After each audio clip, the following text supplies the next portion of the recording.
आदाब। आज का हमारा लफ्ज़ है अता।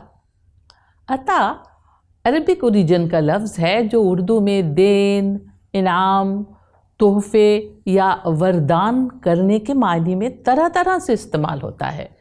जैसे कहते हैं कि खुदा ने अपने बंदों को कितनी नेमतें अता की हैं। और हाँ, ये लफ्ज़ कुछ इस तरह भी बोला जाता है कि नवाब साहब ने मुझे एक कीमती हार अता किया। और हाँ, मुशायरों में अक्सर सीनियर शायरों से फरमाइश करते हुए कहते हैं ना, एक और गज़ल अता कीजिए। और अहमद फराज की एक मशहूर गज़ल का शेर है कि ज़िंदगी तेरी अता थी सो तेरे नाम की है, हमने जैसे भी बसर की तेरा एहसान जाना।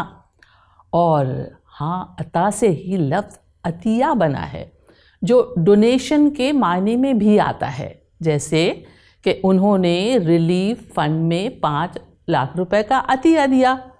और अता लड़कों का और अतिया लड़कों का नाम भी रखा जाता है। हाँ, अब आपसे एक फरमाइश है, लफ्ज़ अता से आप भी कोई जुमला या सेंटेंस बनाकर कमेंट्स में लिखिए या कोई अता वाला शेर अता कीजिए।